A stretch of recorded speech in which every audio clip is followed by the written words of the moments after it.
এবার উত্তরপাড়ায় পুলিশ সেজে ছিনতাইয়ের ঘটনা। এলাকায় চাঞ্চল্য, সিসি ক্যামেরার সূত্র ধরে তদন্তে পুলিশ সেজে অভিনব কায়দায় কেপ মারি উত্তরপাড়ায়। বৃদ্ধে দুটি আংটি নিয়ে চম্পট 3 দুষ্কৃতী। সিসিটিভি দেখে তদন্তে পুলিশ। উত্তরপাড়া বিবি স্ট্রিটের বাসিন্দা প্রদীপ সরকার আজ সকালে গঙ্গায় গিয়েছিলেন। সেখান থেকে দোকানে কয়েকটা জিনিস কিনে তিনি বাড়ি ফিরছিলেন। বিবি স্ট্রিটে একজন হঠাৎই তার পাশে এসে দাঁড়ায়। আই কার্ড দেখিয়ে পুলিশ অফিসারের পরিচয় দেয়। এরপর বৃদ্ধকে বলে খুব ছিনতাই হচ্ছে, তার কারণে হাতের আংটি খুলে রাখতে। ঠিক সেই সময় বাইক নিয়ে আরও একজন চলে আসে সেখানে। আগের ব্যক্তিকে বলে তার গলার চেনটাও খুলে রাখতে। বৃদ্ধ আংটি খুলে পকেটে রাখতে গেলে তাকে বলে পকেটে না রেখে ব্যাগে রাখতে। বলে বৃদ্ধের হাত থেকে আংটি নিয়ে নিজেরাই ব্যাগে ঢুকিয়ে নেয়। এরপর বৃদ্ধকে ফাঁকা হাত দেখায় এবং ব্যাগের মুখ বন্ধ করে নেয়। আর ঠিক তখনই বাইক নিয়ে তারা চম্পট দেয়। বৃদ্ধ জানান দুষ্কৃতীরা 3 জন ছিল। উত্তরপাড়া থানার পুলিশকে বিষয়টি জানান তিনি। পুলিশ ঘটনাস্থলে এসে তদন্ত শুরু করে। এলাকা সিসি ক্যামেরার ফুটেজ খতিয়ে দেখে দুষ্কৃতীদের চিহ্নিত করার চেষ্টা চলছে এখনো। ঘটনায় আতঙ্কিত এলাকার বাসিন্দারা। Bureau report, Bengal news express. গঙ্গাধারে গেছিলাম, গঙ্গাধার থেকে এসে একটু চা খেলাম, চা খেয়ে এসে পাশে দোকান থেকে ডিম কিনলাম, নকুরদানা কিনলাম, কিনে ওখান থেকে একটা ব্লিচিং পাউডার কিনে আমি এখানে হেঁটে আসছি, মানে মাদার ডের দিকে যাচ্ছি আমি ওই ফুট দিয়ে, পশ্চিম ফুট দিয়ে।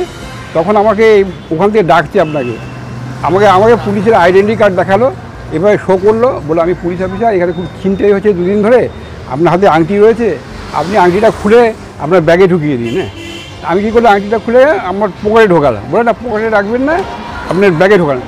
সামনে এসে আরেকটা লোক চলে এলো, ওদেরই গ্যাংয়ের লোক, এসে বললো, তাকেও বলবো আপনার চেনটা খুলে দিন।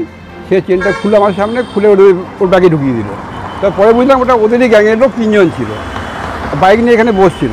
তারপরে আমাকে বললো যে আমার ব্যাগে আপনার ডিমের মধ্যে ঢুকিয়ে দিয়েছি, ডিমের প্যাকেটটা ছিল তো, বলে আমি ঢুকিয়ে দিচ্ছি এখানে। আমি বলে আমি ঢোকাচ্ছি, বলে না আমি ঢুকিয়ে দিচ্ছি। তো ঢোকাবার পরে আমাকে বললাম আমি হাতে দেখি, বলে দেখুন আমার হাতে কিছু নেই, আমি ঢুকিয়ে দিলাম তো আপনাকে। এবার এটাকে ভালো করে বেঁধে দিল, বলে আমি বাড়ি চলে যান। তারপরে এখান থেকে বাইক নিয়ে সোজা উত্তরপাড়ার দিকে বেরিয়ে গেল। তা কী বলবো, আমি তো একটা সিনিয়র সিটিজেন, আমি প্রত্যেকদিনই গঙ্গার ধারে বেড়াতে আসি, তার বাজার করে ফিরছি, আমার এই অবস্থা। হয়তো কে এলো পুলিশের অফিস পরিচয় দিয়ে, কিন্তু আমাদের নিরাপত্তা তো আর কিছু নেই দেখছি এখানে।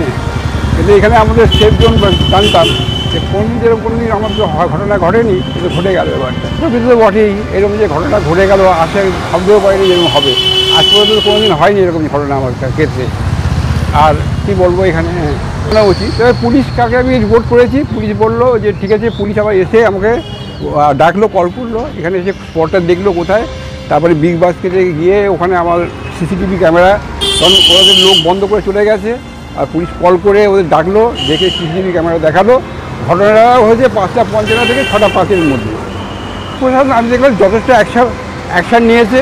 সঙ্গে সঙ্গে পুলিশ মানে রিপোর্ট করার সঙ্গে সঙ্গেই পুলিশ অ্যাকশান নিয়েছে। অবশ্যই এইসব কাজ তো বোধহয় হওয়া উচিত, এরকম যেন কারো হয়, এটা আমরা আশা করবো। তেমন ছিল, তবে আমি পুলিশ প্রশাসন খুব ভালো অ্যাকশান নিয়েছে। আমার সামনে যা করেছে, আমি পুলিশ প্রশাসনের প্রতি স্যাটিসফাইড। এবং ঘটনার পরে কী হবে আমি জানি না। রিপোর্ট করেছি, আজকে একটা ডায়েরি করবো। আমার নাম প্রবীর সরকার। দীর্ঘদিন ধরেই চলে আসছে, বিভিন্ন রকমভাবে এলাকায় সন্ত্রাস, বিভিন্ন ছোটোখাটো সন্ত্রাসও চলছে।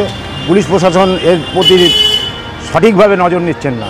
আমাদের দেখুন আশেপাশে যতগুলো সিসিটিভি ফুটেজ রয়েছে, আপনার পেছনেই একটা আপনার সামনেই একটা সিসিটিভি ফুটেজ আছে, দেখুন ওটার সিসিটিভিটাই ক্যামেরাটাই খারাপ। তাহলে কি করে সাধারণ মানুষের নিরাপত্তা কোথায় কি হচ্ছে না হচ্ছে ছবিটা পাওয়া যাবে কীভাবে? এটা হচ্ছে প্রথম কথা। দ্বিতীয়ত হচ্ছে যে এলাকার দীর্ঘদিন ধরে উত্তরপাড়ার বুকে কিন্তু এই ধরনের সন্ত্রাস ছিল না। আজকে যে ধরনের প্রতারণা চলছে, ঠিক আছে, এর জন্য সাধারণ মানুষ আতঙ্ক। আজকে আমি বা সাধারণ মানুষ রাস্তায় যদি এরকমভাবে কাউকে ধরে হ্যাকেল করে তাকে অন্যভাবে মোটিভ করে তাদের জিনিসপত্র ছিনতাই করা হয়, এর জন্য অবশ্যই আমাদের উত্তরপাড়া থানাকে সজাগ থাকতে হবে। এটা মারাত্মক ভয়াবহ, কারণ যে কোনো মুহূর্তে যে কোনো ঘটনা যে কোনো মুহূর্তে ঘটতে পারে মানে জিডি রোডের বুকে।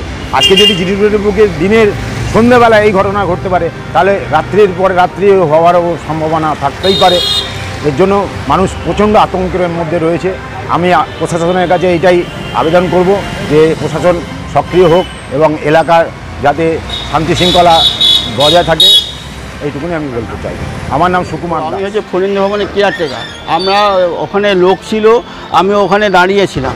এনার সঙ্গে এখানে কি ঘটছে তা তো জানি না।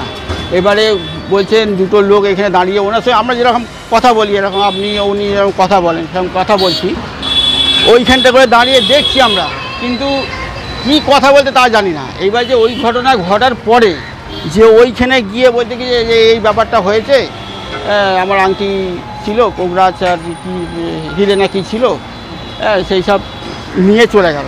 তাহলে আমরা তো ওইখানে দাঁড়িয়ে রয়েছি, একবার যদি আমাদের বলতেন তাহলে আমরা দৌড়ে এসে আমরা ধরতে পারতাম। সেটা তো পুলিশের ব্যাপার, পুলিশরা করবে, কিন্তু পুলিশের একটু যদি পুলিশ টহলটা দেয় বা এটা যদি বিকেলবেলা ব্যাপার, সেটা সবাই লোকজন আসছে যাচ্ছে, সেটা আমরা কিছু করতে পারছি না। এবারে ওনার যেটা বক্তব্য, একটু পুলিশ প্রশাসনে যদি একটু বেশি হয় আর কি, মানে টহলটা দেয় তাহলে আর একটু ভালো হয়। কারণ এইখানে তো বিয়েবাড়ির লজ আছে, এইখানে বিয়েবাড়ির আমি ফরিন্দ ভবনে যে কেয়ারটেকার, আমি অবশ্যই ভয়াবহ হচ্ছে, অবশ্যই ভয়াবহ। আপনার নাম? আমার নাম হচ্ছে কাঞ্চন পাল, ফরিন্দ ভবন কেয়ারটেকার।